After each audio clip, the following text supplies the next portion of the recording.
안녕하십니까.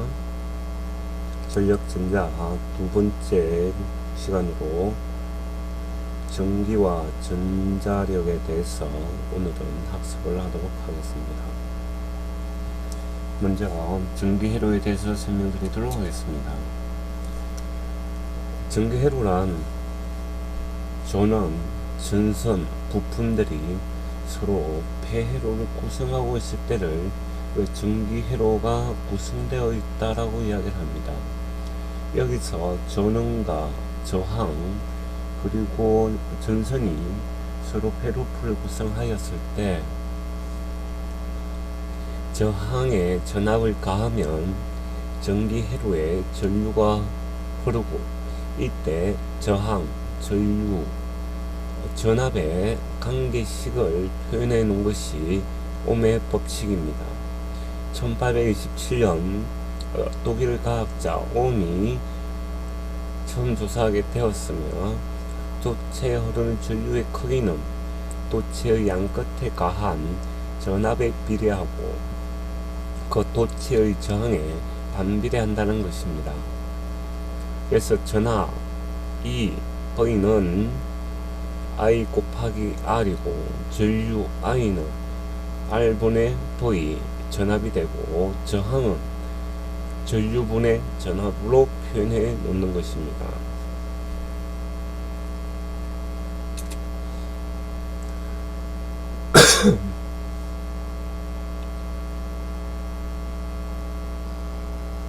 이 전기회로를 직렬 접속을 하였을 때 전류가 한 길로 흐르게 되고, 각각 저항은 전압에 비례하여 전압이 나타나게 됩니다. 아래 그림에서 보시는 같이 이 전압은 전체 R1, R2, R3에 모두 영향을 미치게 되고요. 이 전류는 도선이 하나밖에 없으므로 R1, R2, R3에 모두 통과하게 됩니다. 자, 그렇다면 R1에 걸리는 전압은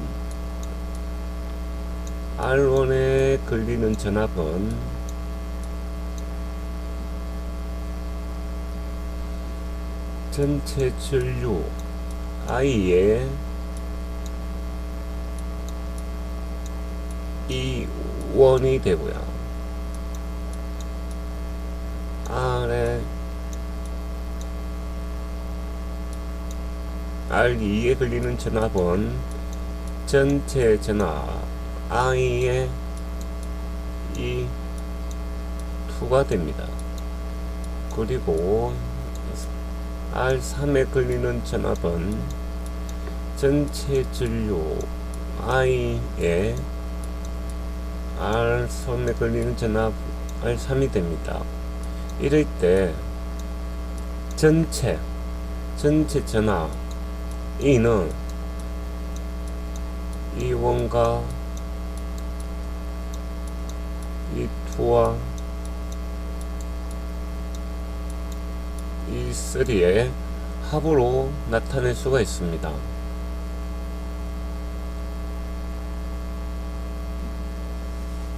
자, 그래서 다시 이온을 앞에 표현한 같이 나타내면 E는 IR1, E2는 IR2, E3는 IR3가 되고, I는 공통을 묶어내면 I는 R1 플러스 R2 플러스 R3라고 표현할 수가 있습니다.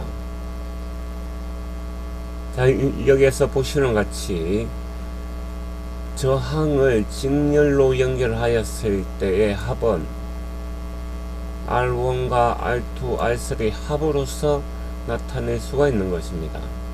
자, 이 회로에서 보는 것과 같이 전류는 모든 저항에 똑같은 값을 나타내지만 전압은 R1의 값에 따라서 서로 달라진다는 거죠. 그래서 직렬 접속에서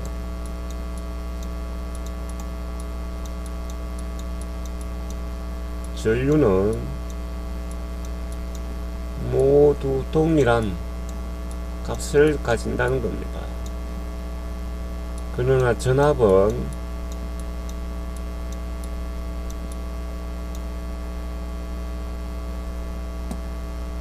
R 값에 의해서, 저항 값에 의해서 서로 비례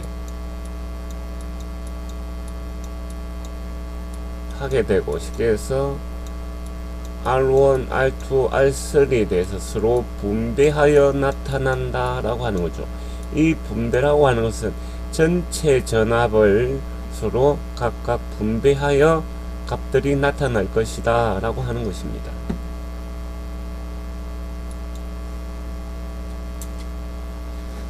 그 다음에 병렬을 볼까요? 자, 병렬은 R1, R2, R3가 서로 가지로서 연결되어 있는 구조를 우리는 병렬이다 이렇게 이야기를 하는 것입니다. 그림에서 보시는 같이 전류는 세 군데로 나누어서 흐르게 됩니다. 그래서 전체 전류 I는 I1과 I2와 I3의 합으로서 전체 전류를 구할 수가 있습니다. 파이프에 흐르는 물로 생각했을 땐 이 파이프가 세 군데로 갈라진다 보시면, 물도 파이프의 크기에 따라서 서로 갈라져서 나타나고, 다시 이 전류는 이 점에서 다시 합류를 하겠죠. 합류를 해서 똑같이 합쳐져 있는 전체 전류가 흐르게 됩니다. 자, 그렇게 봤을 때 E라고 하는 전압은, 자, 여기와 여기에 걸리는 E3는 그대로 여기와 여기 R1 양단자, 이 R3의 양단자나 R1의 양단자나 R2의 양단자가 똑같은 하나의 이점이 되므로, 이렇게 표현할까요? E1과 E2와 E3는 똑같은 값을 가지게 되죠. 마찬가지로 이것은 전체 전압 이와 같다 이렇게 이야기할 수 있습니다.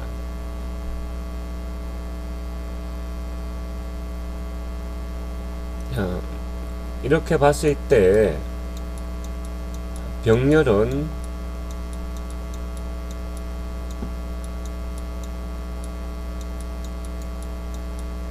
전압은 동일하고,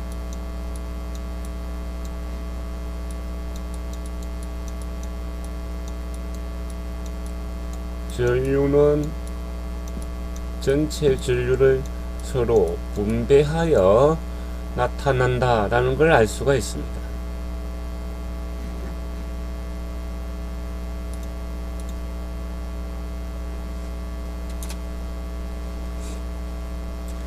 자, 정리를 하면 직렬 접속은 회로의 저항값은 저항을 합과 같다 라고 이야기하고요. 회로 안의 각 저항에는 같은 크기의 전류가 흐릅니다. 그리고 각 저항에 걸리는 전압의 합은 전원 전압의 합과 같다 이렇게 정리할 수 있습니다. 병렬 접속은 각 저항에는 같은 전원이 걸린다. 전원으로부터 흐르는 전류의 합은 각 저항에 흐르는 전류의 합과 같다 있는 거죠. 각각 저항의 전류의 합으로서 전체 전류를 나타낼 수 있다라고 이야기하는 거죠.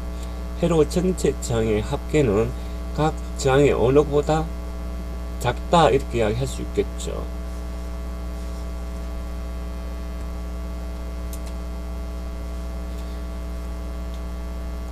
자, 측정하는 방법입니다. 전류를 측정할 때는 전류계를 흐르는 직렬에 연결하여 해야 됩니다. 자, 전류라고 하는 것은 도선에 흐르는 전류의 양이다 이렇게 이야기한다 그랬죠. 제가 회로를 하나 그려보면요,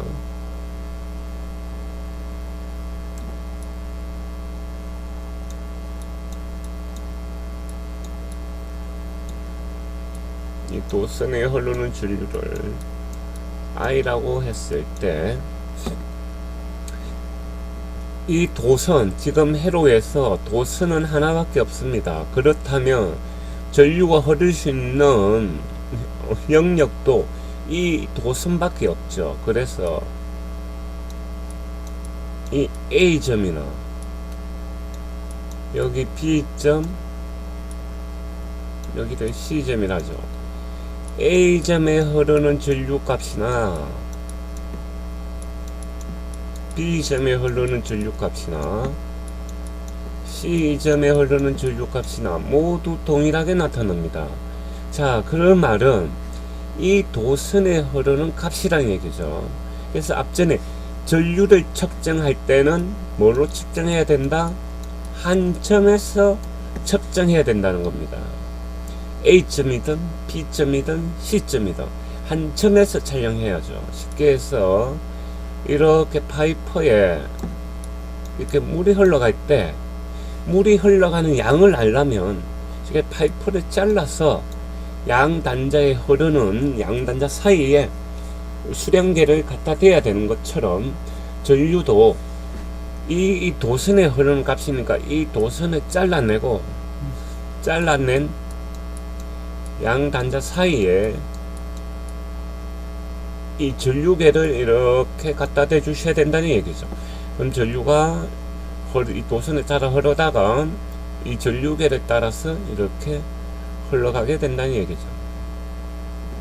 그래서 전류를 측정할 때는 회로에 직렬 연결해 달라라고 이야기를 하는 겁니다.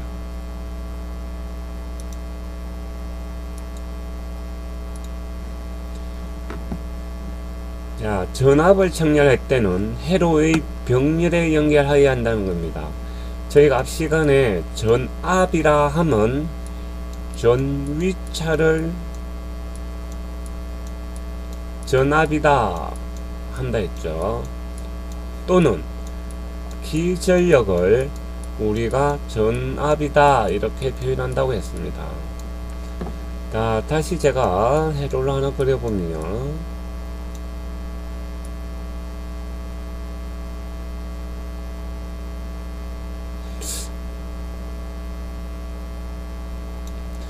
마우스로 제가 그림을 그려서 좀 그림이 이상하더라도 양해하여 주시기 바랍니다.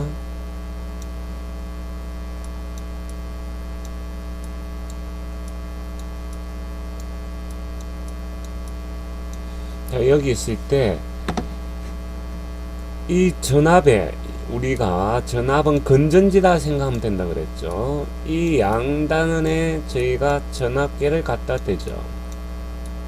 여러분이 건전지를 생각해 보시면, 건전지 전압을 측정하려면 플러스 단자와 마이너스 단자에 전압계를 갖다 대면 그 값이 얼마인지를 알 수 있지 않습니까?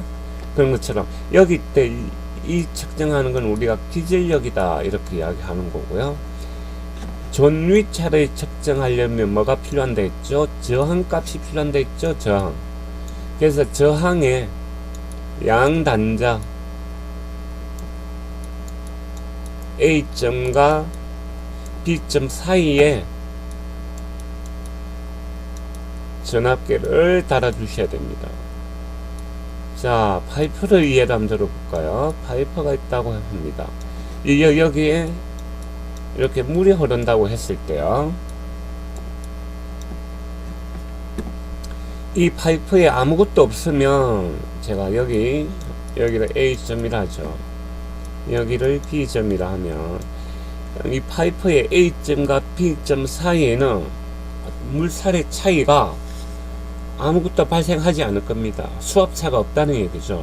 근데 만약에 이게 뭐 이렇게 돌멩이가 하나 있다고 하여 보죠. 이 분명히 이게 돌이 있으면 A점에서의 값과 B점 사이에는 수압이라는 게 발생이 나타난다는 거죠. 이 수압이 전기에서는 전압이다. 이렇게 보시면 되겠습니다. 저항, 이 돌이 있어야 A와 B 사이에는 수압이 발생한다. 다시 말하면 저항이 존재하여야만 A점과 B점 사이에는 전압, 전위차가 발생하더라. 그렇기 때문에 그 저항의 양단자를 연결한다. 이 양단자를 연결한다는 것을 병렬 연결되었다, 이렇게 이야기할 수 있는 거죠. 그래서 전압을 측정할 때는 병렬로 연결해서 측정하시면 되겠습니다.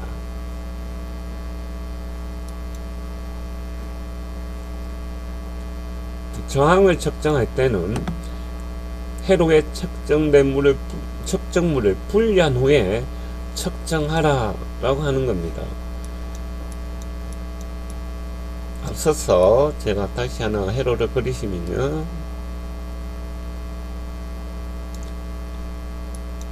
분명히 저는 이 저항 값을 측정할 거다 라고 할 수가 있는데요, 그러나 여러분은 이 R 양단제를 지금 측정하는 순간 이 전원의 양단자도 같이 측정하는 게 되겠죠. 이 전원도 여러분이 쓰고 있는 파워 스프라이와 같은 회로가 구성되어 있는 것일 겁니다. 그렇기 때문에 이 전원도 하나의 저항이 될 수 있다는 거죠. 그렇기 때문에 순수한 이 R을 측정하는 게 아니라 이 전원과 이 R의 서로 병렬 값을 여기서는 측정을 할 수가 있다는 얘기입니다. 그래서 양단자를 끊어내고 분리한 다음에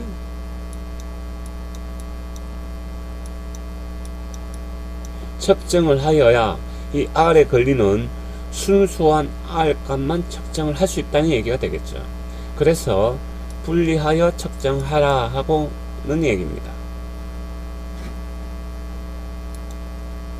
자, 다음은 전류의 작용에 대해서 설명드리도록 하겠습니다. 전류는 전하의 흐름을 우리가 전류라고 하고, 저항은 전류의 흐름을 방해하는 것을 저항이라 했습니다. 아래 회로에서 아마 전구가 달려 있을 때 이 도선에 전류가 흐르게 되고, 그 전류는 이 전구 R을 만남으로 해서 전류의 방해가 발생이 됩니다. 이 방해에 의해서 열이 발생하게 되고, 하나의 전기 에너지가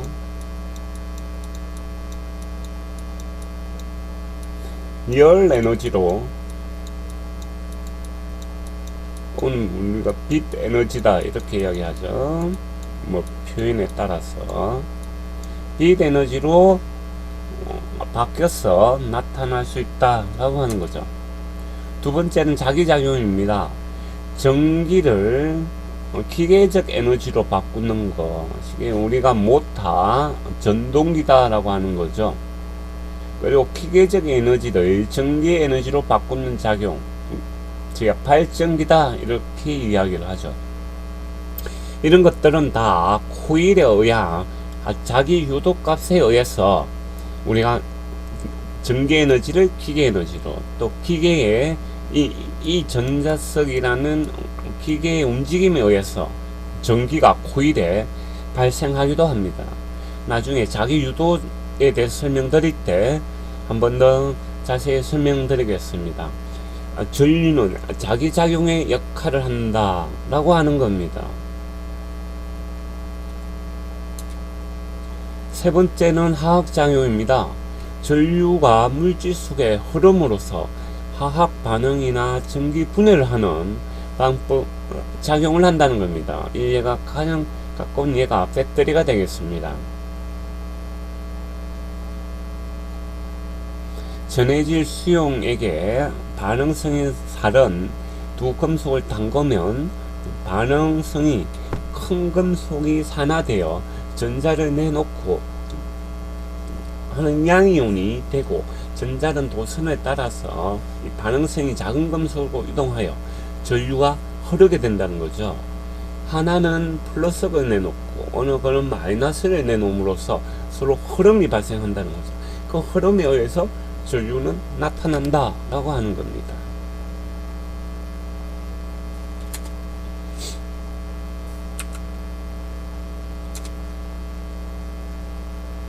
전력입니다.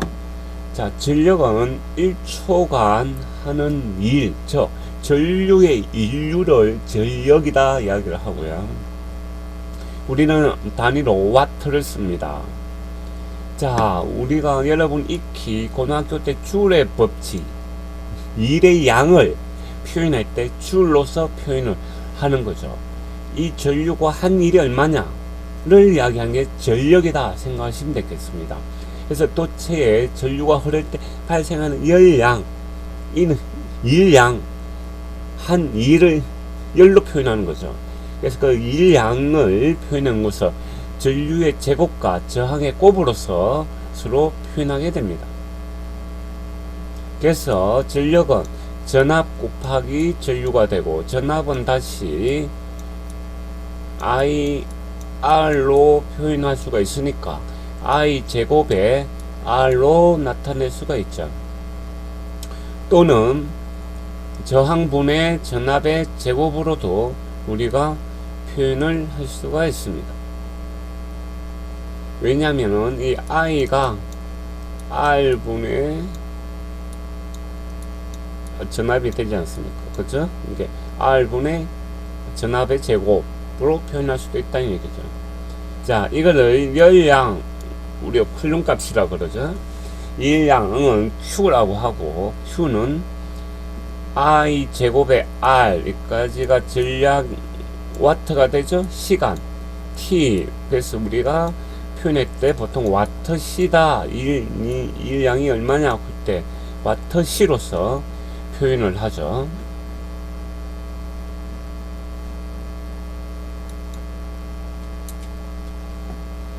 그리고 어느 도체에 가해지는 전압을 포의 전류를 I다 할 때 1초간 발생하는 열량을 줄로 나타내면 앞에 같이 우리 전력의 값이다 이야기할 수 있지만, 전력 시간이 들어가면 그는 전력 양이다 이렇게 표현한다는 것만 기억해 주시면 좋겠습니다.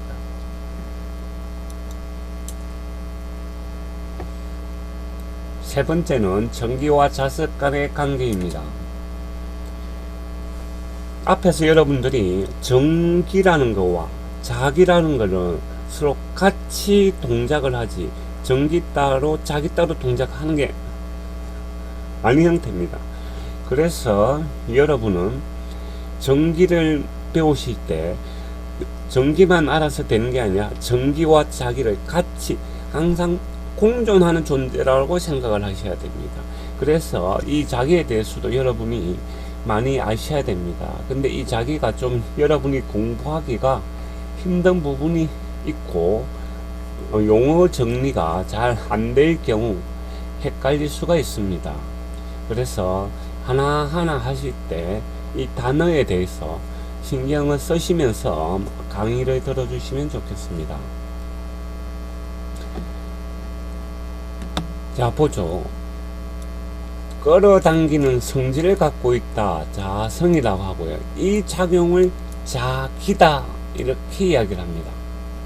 그리고 그 자성을 가진 물질을 자석이다 이렇게 이야기를 한 겁니다. 성질은 자성, 물질은 자석, 작용을 자기다 이렇게 이야기를 하는 겁니다. 일례로 자체 강한 강석은 철이나 니켈 등을 끌어당기는 성질을 갖고 있고, 우리가 그걸 자석이다라고 이야기를 하는 거죠. 자석에는 모양에 따라서 천연자석과 영구자석 등이 있고요. 그리고 모양에 따라 자침, 여러분이 익히 알고 있는 말굽자석 또는 막대자석 등이 있을 수 있습니다.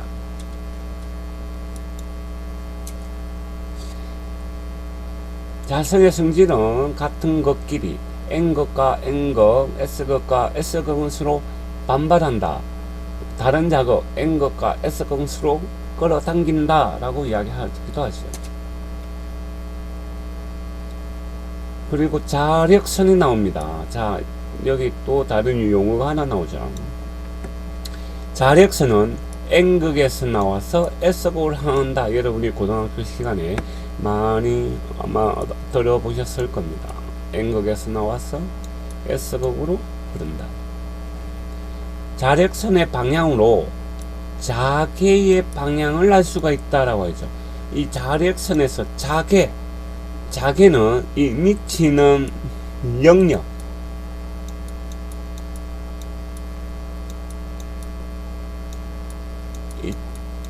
이렇게 자기 영역을 우리는 자개다 이렇게 이야기를 합니다.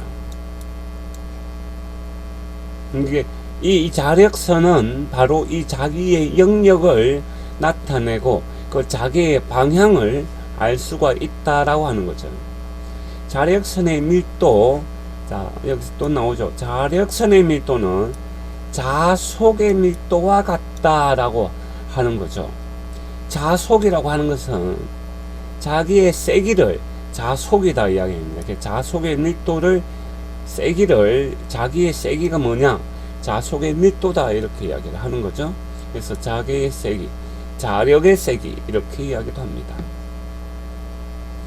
자력선은 서로 물리치며 어울리지 않는다는 얘기는 서로 이렇게 X자로 꼬여서 나타나지 않는다는 거죠. 오직 한 선으로 평행하여서만 존재한다 라고 생각하시면 되겠습니다.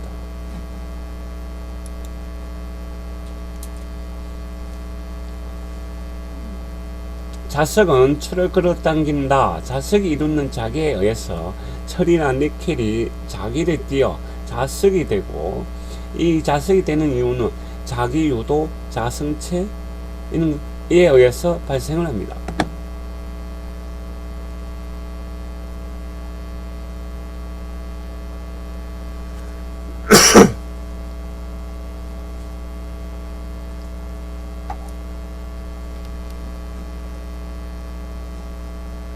자석은 철을 끌어당깁니다.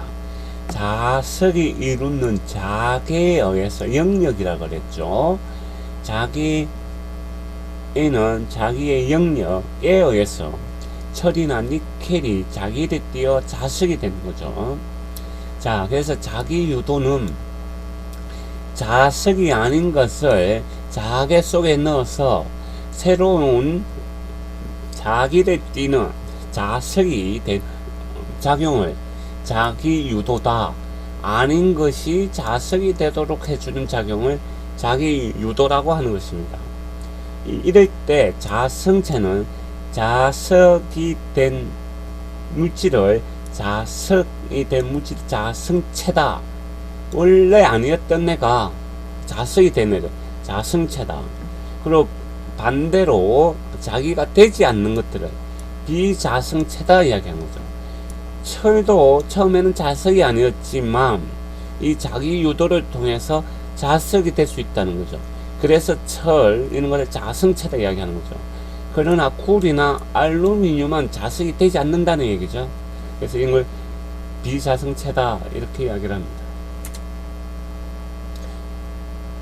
자석 분자설이죠. 자석은 쪼개도 N극과 S극이 서로 존재하더라라는 것입니다.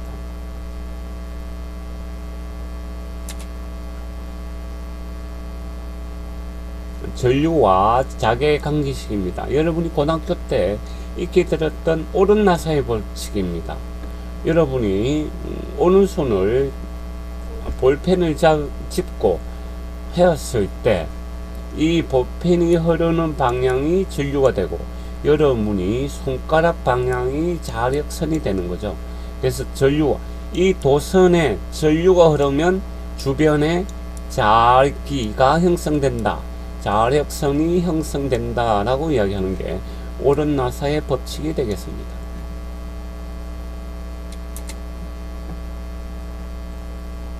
앞에서 오른나사의 법칙을 갖고 코일에 자개가 형성이 되는 거죠. 마찬가지로 이 전류가 이렇게 흐르게 되면 바깥쪽에서 안쪽으로 전류가 이렇게 자개가 형성이 된다는 거죠. 이 형성에 의해서 힘이 발생을 하는 거죠. 자, 자계는 영역이고 0은 힘이 발생한다 라고 우리가 이야기할 수 있는 거죠. 이 힘에 의해서 전기 에너지를 기계 에너지로 바꿔줄 수 있다 라고 앞에 이야기를 한 부분입니다. 자, 이럴 때 이 자력선, 자속이라고 해요. 여기 파이 값을 자속이다 이렇게 이야기를 하고, 자속은 I, 흐르는 전류 값의 N, 이쪽 가만 이 코일을 한 번 감냐 두 번 감냐 있는 코일의 감음 횟수를 N이라 하죠. 그걸 건선이라 그러고, 그 건선 값을 N으로 표현해 놓습니다. 그래서 자속은 전류 곱하기 건선 값이다 생각하시면 되겠습니다. 자, 앞에서 했던 코일과 전자석의 차이로서 앞전에 설명드린 것 같이 자기 유도에 의해서 코일에 전류를 흘러보내며 이 도선 각각의 자력선이 생성되고, 이 코일이 여러 개가 있으면 이 자속의 세기는 좀 더 세지게 되겠죠. 각각의 자력선들의 합이 전체 값으로 존재하게 된다는 거죠. 자, 그렇게 되면 이 자력선에 의해서 이 안에 아래쪽에 있던 물체가 위로 이게 달라붙는 현상이 생기는 거죠. 그때를 우리가 이 물질 자체가 자성체를 띠게 되고, 자성체를 이게 띠면 자석이 되는 거였죠. 그래서 자성체나 자력선이 통하기 쉬운 성질의 금속을 우리가 자성체라고 이야기했고, 이 비자성체는 아무리 자력선이 통해도 자석이 되지 않는 금속을 비자성체다 이야기를 했습니다. 자, 자력선은 투자율로서 얼마나 자력선이 잘 될 수 있느냐 라는 얘기죠. 우리가 앞에 설명을 할 때 전기는 전도체다 이렇게 이야기를 했고, 전도체는 전도율이라는 게 있다고 했습니다.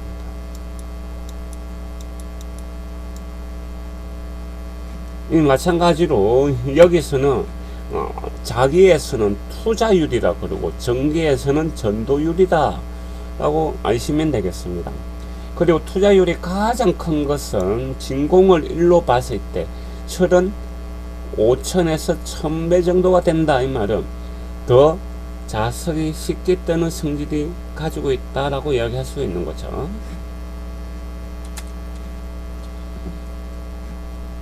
자속입니다. 자극의 세기와 관계 있는 선, 이걸 우리가 자력선이다 이야기한 데 있죠.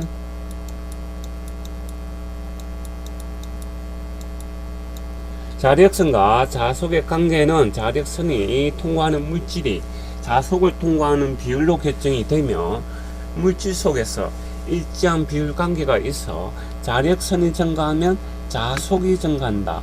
자속은 자기의 세기 이렇게 이야기한 데 있어요.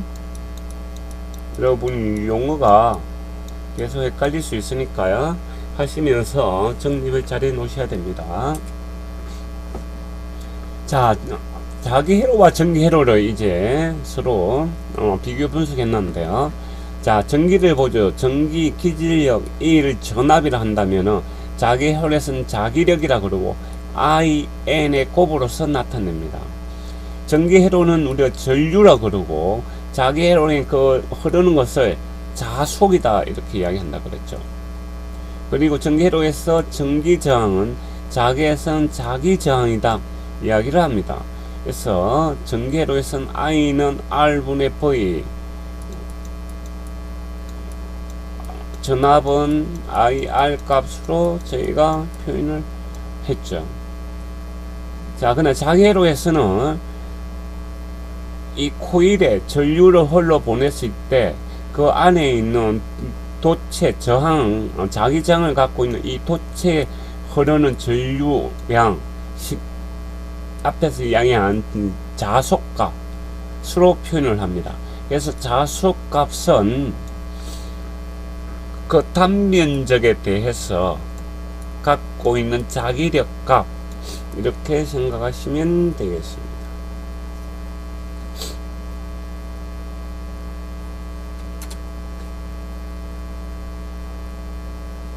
앞에 자속 밀도가 나왔죠. 자속 밀도는 자속의 양을 나타내고, 자속의 양이라고 하는 것은 뭐 세기와 같은 거죠. 자속이 양이 많으면 그만큼 세진다는 거죠. 그래서 자속 밀도는 단면적당 흐르는 자속과 A분의 파이, 이렇게 이야기를 하고요. 자, 자화력은 철심을 자화하려는 힘입니다. 그래서 기자력이 같아도 자기 회로의 길이에 따라서 달라질 수 있는 거죠. 그래서 자화력은 길이에 따라서 흐르는 기자력이 얼마냐, 기자력은 우리가 IN이다 이렇게 표현한다 그랬죠. 길이당 흐르는 미치는 기자력, 이걸 자화력이다 이렇게 이야기합니다. 앞에 설명드렸는데요, 투자율은 자화력분의 밀도로서 표현합니다. 그래서 자기 회로를 형성하고 있는 자성체의 자숙 밀도와 자화력의 비로서 투자율은 나타내는다 했죠. 앞에서 우리가 진공을 1로 기준으로 해서 처럼 최소 120에서 2000, 많게는 5000까지 종류에 따라서 나타날 수 있다고 설명을 드렸습니다. 다음은 전자력입니다. 앞에서 설명드렸던 데서 좀 더 확장된 개념으로서 여러분이 보시면 되겠습니다. 자개 속에 전류에 작용하는 힘입니다. 자, 자개가 나오고 전류가 나와죠. 앞에서 말씀드렸지만 전기와 자기는 따로 분리되는 것이 아니라 같이 존재한다 라고 하는 것입니다. 앞에 이 도체의 전류를 안으로 흘려 보내주면 그 주변에 전류에 의한 자기장이 형성된다. 플레밍의 오른손의 법칙. 이 도선이 있을 때 도선의 전류를 안쪽으로, 우리가 이제 이쪽에서 본 모양이죠. 안쪽으로 전류를 흘러 보내면 그 주변에 기력이 발생을 한다는 거죠. 자기장이요. 그럼 자력선이 이렇게 나타날 수 있다는 거예요. 그리고 자석, 여기 N극과 S극이 있다고 했을 때 N극에서 S극으로 자력선이 꺼지고, 이 자력선들의 합을 자속이다 그렇게 이야기한다 했죠. 밀도 값이니까. 이 밀도에 의해서 그 가운데 이렇게 철심을 두게 되면 이 주변에 뭐가 형성된다 했죠? 자기장이 형성되죠. 이 시계 방향으로 자기장이 형성이 될 겁니다. 그럼 위쪽 부분은 내가 이렇게 돌아가는 힘과 여기서 오는 힘, 이 두 개의 힘이 서로 결합을 하게 되는 거죠. 그럼 이 위쪽은 힘이 세지게 되는 거고, 아래쪽은 내가 이렇게 시계 방향으로 가는 방향과 여기서 오는 방향이 서로 부딪히게 됩니다. 상쇄가 일어나니까 여기는 힘이 약하게 되겠죠. 위쪽은 힘이 세지고 밀도가 높아지고, 왜냐 합해지니까 밀도가 높아지고, 아래쪽은 밀도가 낮아지는 거죠. 그렇게 함으로써 이 안에 있는 도체가 높은 데서 위는 밀도가 높고 아래는 밀도가 낮으니까 위에서 아래로 이 도체가 이동을 할 수 있다라고 하는 거죠. 이게 자개 속에서 전류에 작용하는 힘이다 라고 이야기하는 것입니다. 도선에 전류가 흐르면 오른손 나사의 법칙에 의해서 도선 주위에는 자개가 형성이 된다. 자력선의 방향과 자개의 방향이 같으면 강해진다. 위쪽이죠. 그죠? 다르면 서로 상쇄하는 부분은 약해진다. 아래 부분이 되겠습니다. 이쪽 부분요. 그럼으로써 자석의 자력선은 직선이 대류하는 성질이 있기 때문에 도선은 위쪽에는 힘이 작용하고 아래쪽은 약해지는 거죠. 그렇게 함으로써 이 도체가 움직이더라 라고 하는 거죠. 금방 이게 뭘 나타낸 거냐면은 전기를 흘려보냈더니 이 도체 도선이 움직이더라 이러는 거죠.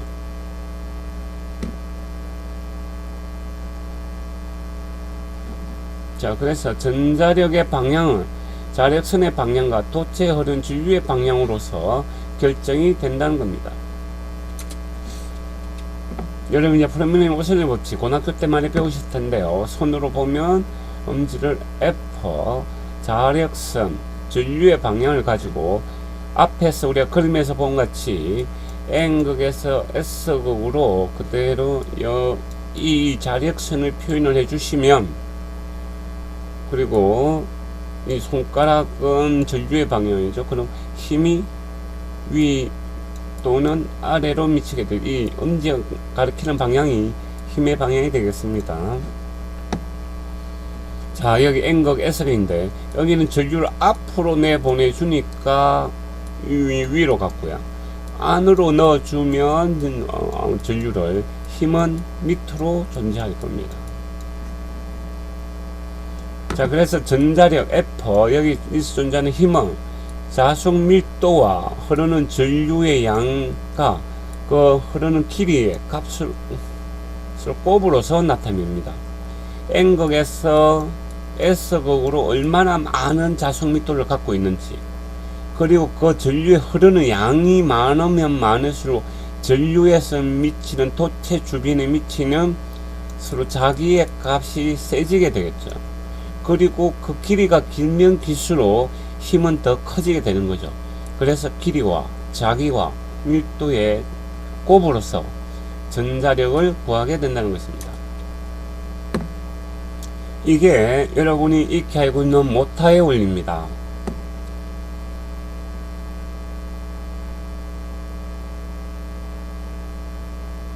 양쪽에 이렇게 감아 놓은 형태의 전류를 흘러보내면 이쪽은 밖으로 나오니까 위로 힘이 존재한다 그랬죠.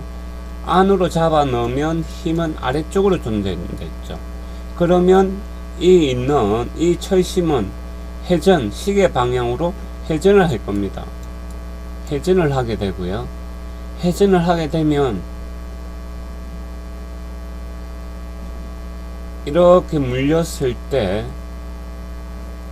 다시 여기서는 들어가고 여기서 나오니까 계속 회전을 하게 되는 겁니다.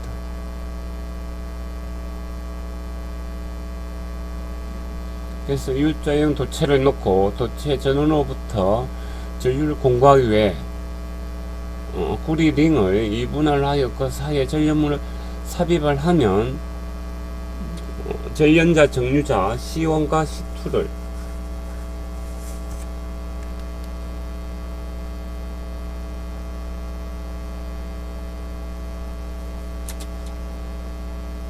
자개 중에 도체 전류가 흐를 시 앞에서 설명드린 것과 같이 이 도체의 전류가 X는 안으로 들어가는 표시죠. 안으로 들어가게 되면 시계 방향으로 자기가 형성되고 그 주변에 N극에서 S극의 자기에 의해서 형성된 값들의 합으로서 A쪽은 힘이 합쳐지고 B쪽은 상쇄돼서 이런 형태의 자력선이 만들어지죠. 그런데 이 자체가 어떠하다? 직진이 되려고 하는 힘이 강하다. 그럼 이쪽은 서로 하되 펼치려고 할 거고, 그럼 이쪽 힘이 펼치려는 힘이 세지니까 이 도체는 A에서 B점으로 이동을 하게 되는 거죠.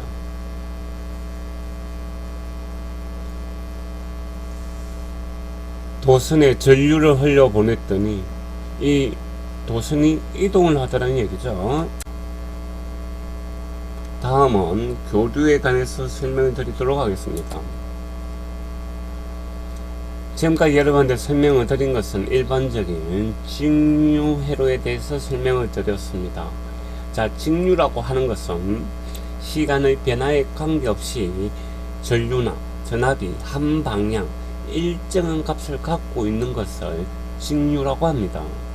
직류는 플러스와 마이너스의 극성 규율이 있으며 영어로 DC Direct Current라고 합니다. 건전지, 배터리 등이 대표적입니다. 교류는 시간의 변화에 따라 그 크기와 방향이 변화합니다. 따라서 극성을 구별하지 않습니다. 직류와 다른 점은 얼마나 빠르게 변화하느냐, 주기와 주파수를 가지고 있다는 것입니다. 약자로서 AC라고 여러분이 표현을 하죠. 우리 가정이나 산업계에서의 상용 전원은 대부분 교류를 사용하고 있습니다. 아래 그림을 보는 것과 같이 시간의 변화량에 따라서 그 순간 값들은 계속 각각 크기 방향이 이렇게 바뀐다는 거죠. 그래서 쉽게 여러분이 수학에서 우리가 벡터다 이야기를 하지 않습니까? 벡터를 우리가 교류다 생각하시면 됩니다. 크기와 방향을 갖고 있는 거니까요. 그렇다면 직류는 뭐죠? 직류는 우리가 스칼라 값이다. 오직 숫자 값만 갖고 있는 거죠. 크기만 갖고 있다. 스칼라다. 직류는 이렇게 생각하시면 되겠습니다. 주파수가 커지면 0의 단위가 많아져서 불편하지만 같은 단위를 사용할 수는 있습니다. 저희 나라 같은 경우에는 주파수 단위가 60Hz를 사용하고 있습니다.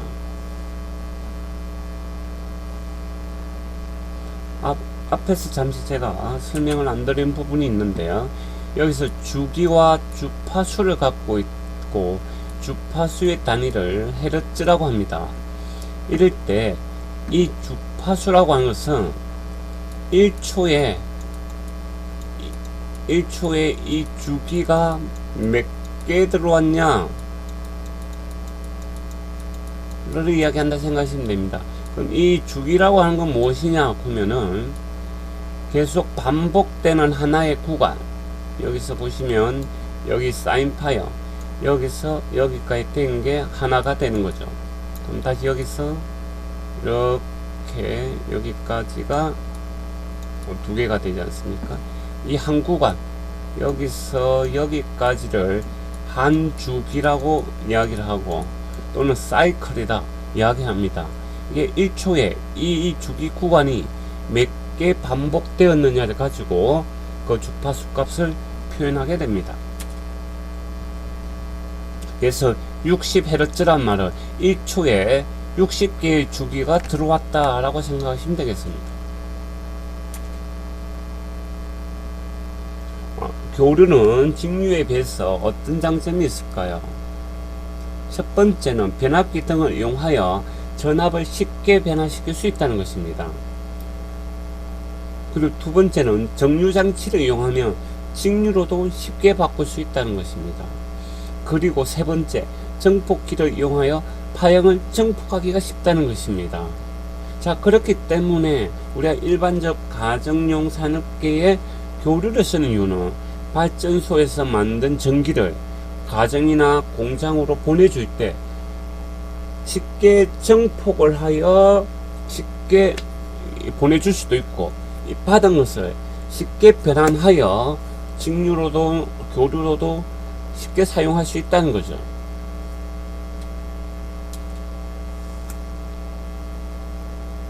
교류의 분류입니다. 파형에 따라 사인파와 비사인파로 나눌 수 있습니다. 앞에서 봤던 사인 형태의 그래프를 그리는 것을 사인파다 이러는 거고, 그 외를 비사인파형으로서 삼각파, 사각파, 구형파라고 하는데요. 이런 것들은 모두 비사인파에 되겠습니다. 여기서 파형이라 하면 교류의 크기와 방향이 어떻게 변화하는가를 나타낸 곡선을 우리는 파형이라 하는 거죠. 파형을 그리실 때는 오직 수평축은 시간축입니다. 시간에 따라서 파형이 어떻게 변화하느냐는 거죠. 그래서 수직축은 교류의 각 시간에 나타나는 값의 크기를 나타나게 됩니다.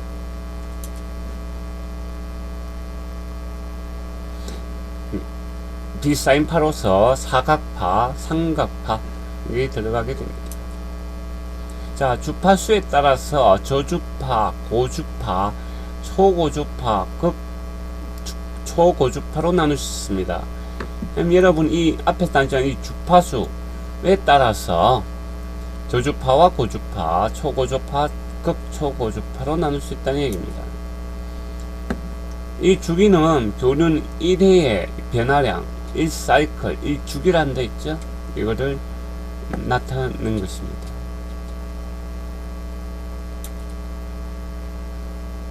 앞에 설명드렸지만 주파수 1초 동안에 반복되는 사이클의 수를 헤르츠로 나타내는 것입니다. 주기가 크면 주파수는 작게 되겠죠. 주기가 짧으면 주파수는 커집니다. 얘는 하나의 1초라는 시간 안에 이 주기가 길다는 것은 이렇게 길게 하나밖에 없다는 얘기고, 주기가 짧다는 얘기는 이렇게 주기 반복되는 게 짧다는 얘기는 여러 개 반복할 수 있다는 얘기가 되겠죠. 그래서 주기와 주파수는 서로 반비례 관계입니다. 1초 동안에 F번 반복된다고 했을 때 T는 F 프리퀀시 주파수 분의 1이다.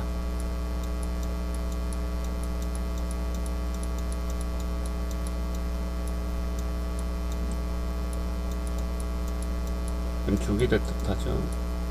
주기. 그리고 주파수는 시간분의 1로 나타낼 수가 있습니다. 그래서 1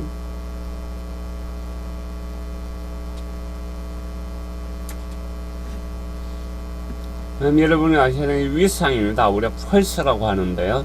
사인파 교류 전압의 일반적인 시 V는 EVLV 사인 세타는 VM 사인 세타 또는 VM 사인 오메가 T 또는 VM 사인 2파이 FT라고 이야기합니다. 이 식이 꼭 암기를 해 놓으시기 바랍니다. 일반적인 그 교류 전압을 나타낸다는 겁니다. 꼭 알아 놓으시기 바랍니다. 아주 중요한 식이에요. 자, 시간의 기점을 사인파 값이 0을 지날 때를 시작점으로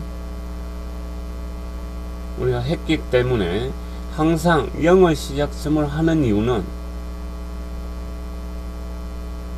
이 0점을 기준으로 이 점이 이랑 앞서 있죠? 또는 이렇게 나타난다면 얘는 0보다 뒤서 있다고 이야기합니다. 이에 따라서 값이 상변화가 생길 수 있다는 얘기죠. 그래서 정확한 0에 갖는 거와 이렇게 앞서나 뒤서면은 크로스되는 지점이 달라지겠죠. 두 개 이상의 교류에서 시간적으로 차이가 날 때를 그 각도 위상 차이가 난다, 이상이다 라고 이야기를 합니다.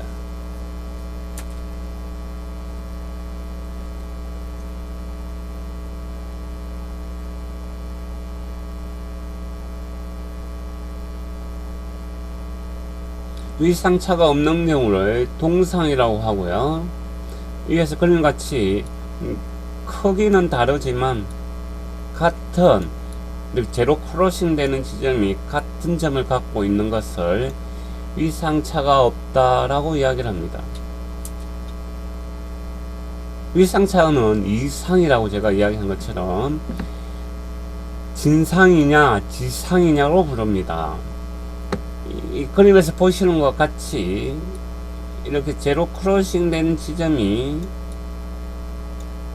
늦게 나타나는 거 진상이라 그러고, 이 0을 기준으로 이는 앞서서 나타나죠. 이런 거를 지상이다 이렇게 이야기를 하는 겁니다. 여기서 여러분이 꼭 알아놓으셔야 할 것은 전류가 전압에 비하여 위상이 앞선다. 전압 그래프와 전류 그래프가 중에서 전류가 전압에 비하여 위상이 앞설 때 전류를 진상이라고 이야기하고, 반대 전압은 지상이라 이야기한다는 겁니다. 앞선다, 뒤선다도 필요하지만 전압과 전류에서 전류가 전압에 비해 앞서면 진상, 그리고 뒤서면 전압은 지상이다 이렇게 한다는 얘기입니다. 이 그림에서 여기 흰색이 앞서 있는 거죠. 이 흰색이 앞서 있는 겁니다. 이 그래프에 비해서 앞서서는 나타났죠. 그래서 여기를 진상, 이 그래프는 이 그래프에서 뒤에 나타나 있죠. 우리의 지상.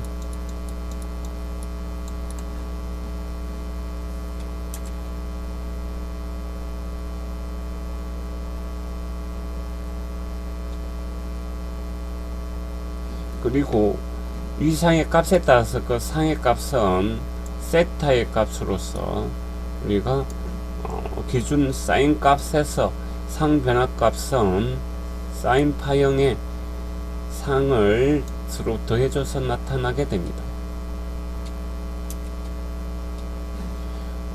교류를 나타낼 때는 총 4가지의 값을 표현합니다. 순식값, 최대값, 평균값, 실효값.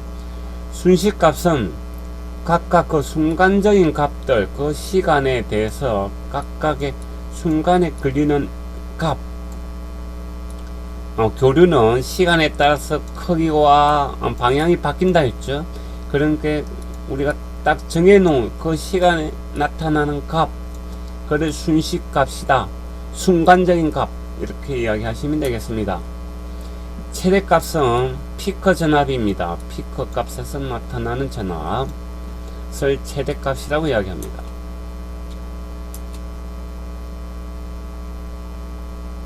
그래서 순식값이 최대인 값을 최대값이다 라고 생각하시면 됩니다.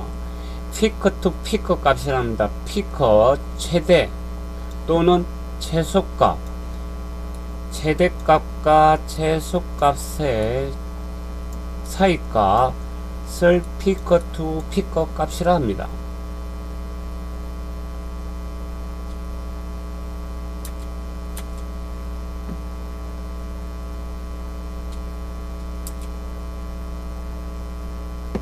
평균값은 이렇게 교류의 순식값을 한 주기 동안의 평균을 취하여 나타나는 값이 되겠습니다. 여기서 이 값과 이 값 한 주기는 여기까지가 되는 거고요. 여기서 이 양의 값들만 의 평균을 나타내면 이렇게 중간이 꺼지겠죠. 이게 평균값이 되는 겁니다.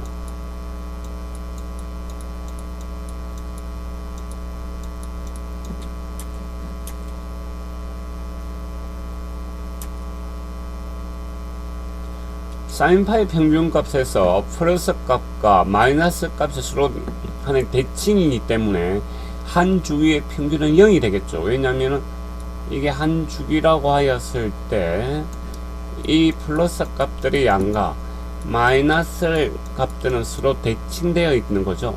그러니까 이 값과 이 값의 합은 항상 0이 되는 겁니다.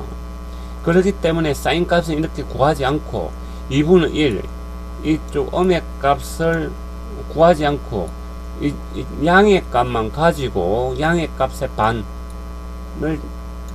얘들의 평균 값으로서 나타낸 게 사인파형의 평균값이 되겠습니다.